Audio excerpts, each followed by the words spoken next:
everybody. What's up? What's up? Willy Moon, first of all, I'm going to be honest with you, and I hate doing this to artists because I know... I think that's pretty good. It's gonna keep You you happy. just roll with this, right? I'm sure it's... Oh, it's very green. I don't mind. I hate doing this to artists, and I respect what you do. Thank you very much. I mean it. But I got to be honest with you. When I hear your music, Yeah. and you hate being compared to other artists, don't you? Because you don't, you're yourself. No, I mean, you know, I've got influences. Carry on, I'm going to let you finish. I'm going to let you dig your own hole. When I hear you, I hear Slipknot. You hear Slipknot? I mean, now listen, I'm a big Slipknot fan, and I wear masks sometimes at home. I mean, we all wear masks, don't we? Right. So when I hear you, I'm like, oh my God, this might be the next generation of Slipknot.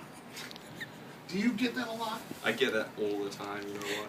I mean, if I look out in my shows at the audience, I think I see Slipknot t-shirts. Like, You do? The whole way, yeah, man. Let me ask you this. If there was a contest, and it was you and Slipknot, would you take a dive? Would I take a dive? Yeah, for Slipknot. I mean, let's be honest. Let's be honest. You guys really want to be Slipknot. We want to be Slipknot, but the thing is, right, is that we think that we've got more to offer than Slipknot. Than Slipknot? Yeah, that's, you know, Is there more than that? well, I didn't think that for many years. You know, I didn't think that was possible, but I think we may be able to get there one day if we try, if we strive. I tried to keep a straight face. You notice that? I was really working hard at that. I'm horrible. You're hustling it, man. You're hustling I'm it. bad at it. Okay, let me ask you this. Yeah. You guys get a phone call from Apple? Yeah. Yeah, but I didn't know what it was at first. Was it Steve Jobs when he was alive? Yeah, it was Steve Jobs' ghost, he called himself. Yeah. He wanted to know what was happening. No, I mean, I didn't know what it was at first, though, because it was all a secret, you know, everything there was a secret. Did they say they want your song? It's just, there's a company, and they want to use your song. And they don't tell you who it is. And you're going to want to do it. Okay. And you should. And you have to trust And I was like, okay, well, you know, I need to know what it is, and then... So it took me a while to find out what it actually was, and then I had to sign all sorts of agreements and non-disclosure agreements to say I wasn't going to talk about it to anyone. So it was like this big sort of secret in my life. If I called it's you, fun. It's, you know, it's good. Yeah. It's like being a secret agent, isn't it? If I called you on the cell phone, would you pick up an iPhone? Yeah, I got one in my pocket. Do you get those for free? No. You got a deal? No, I pay for them. Can you get us free iPhones? Can I get you free iPhones? I don't know. I only get free iPhones, you know, for people who know that I'm really loving Slipknot right now. When you come to America, what's Yes. the first thing you think playing the United States? I shouldn't say America because obviously there's many Americans. There are many Americans. Playing the United States, what's the first thing you think? The first thing that I think is how a lot of my musical influences and all of the things that I love and all of the music that I love comes and is very much rooted in this place. If I look at all the music over the last 100 years that has influenced me that I love, a lot of it comes from the United States of America. And you know why that is, I don't know. But so coming over here it's an exciting thing for me. It's almost, you know, returning to America and like playing this music back to American people, which has been shoved through and put through my meat grinder and my filter of my experience and my ideas and the way I interpret this music. And so I think there's something interesting about that. What would you say your top 3 United States influences would be? My top 3 United States influences as artists? Yes. I would say, starting off, I would say Buddy Holly. Then I would say Slipknot. Yeah. You know, I would say, I don't know. It's such a hard thing to say to actually categorize people. I generally don't really like listing things. Okay. I don't like thinking about things in that way, putting things in boxes. How about genres? I would say How about genres? Genres. I would say rock and roll, hip hop, and in my mind, I mean, I listen to a lot of jazz. But okay. I don't know if that comes through my music so much. Oh, absolutely. Sometimes it does. Okay. When hip hop turned you on, yeah. what turned you on from hip hop? I don't know. What did you hear? Come on, there was something. There's something you played over and over and over again. Oh, it was the 36 Chambers. Okay. Yeah. When I was a kid, you know, hip hop was this other world to me. It was something which completely removed. I grew up in New Zealand. Right, which is a huge hip-hop capital, isn't it? Yeah. 50 Cent was from New Zealand, right? 50 Cent lived just up the road from me. Yeah. I shot 50 Cent. It's the mean streets of Auckland. Yeah, exactly. No, I think, the funny thing about New Zealand is that they love reggae music. That's reggae music is huge in New Zealand. We almost have a national holiday for Bob Marley's birthday. And so we have big music festivals, and so that's the pervading music culture is dub music and reggae music.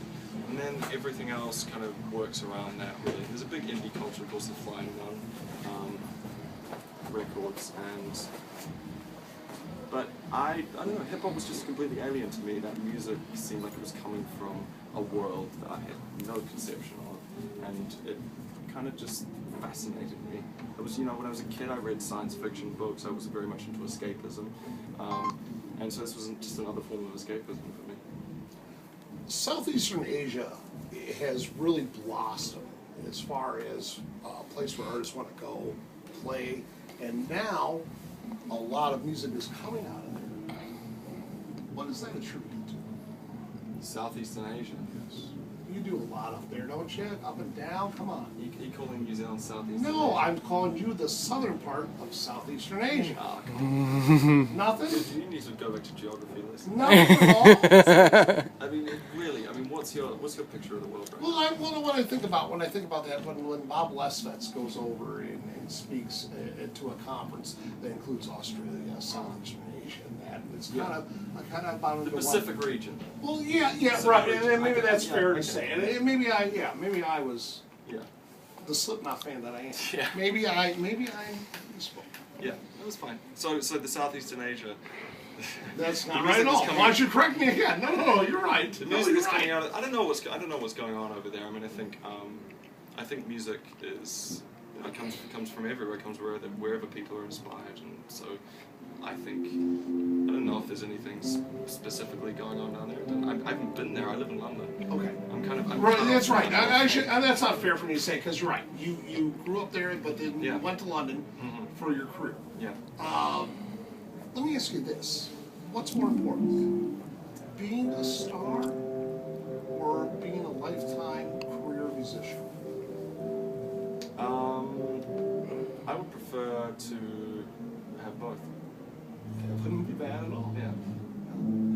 What has changed in the music industry since you started until now? It's rapidly changing. I don't know. I think the ways that people consume music are constantly changing. I think I grew up in that YouTube culture of constantly flicking and changing between things, and constantly being able to move around different genres very easily. And so I think kids growing up now don't really have it's not tribal anymore. It's not like I'm a hip hop kid or I'm a rock and roll You kid. love everything. Exactly. Whatever is great, Everybody just picks I and love. chooses and takes what inspires them. So I think it's the same with artists as well. It's like, especially with my generation of artists, we all grew up in that way of thinking, and so you hear that coming out in the music now. There's not so many people doing things which are specific to one school or one thought. Everything seems to be very much like a collage aesthetic, which I really like. It's something which I enjoy. Giving away music is now something. Sometimes you do it. Sometimes they get it for free. It's changed a lot. The music business itself, for you to be able to tour and do the things you want to do, and go into an expensive studio and do the things you want to do. Is it good? Is it bad? Are we in a good place? Where are we at right now in music? I mean, that's a big question. You want to do a Slipknot question? Because we're going to do that. I think we're in a state of flux, and I don't think that's ever necessarily a bad thing. I think there is a sense of fluidity in the sense that we're moving away from something and towards something else. I don't think anybody really knows yet what that other thing is that we're moving towards, but I've always liked being in positions where there's a sense of change, a sense of momentum.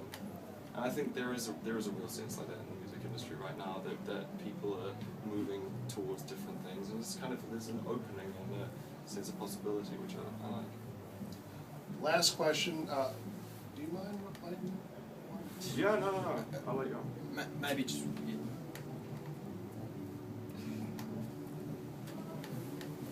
Favorite Slipknot song? You know, the one with the guitars in it.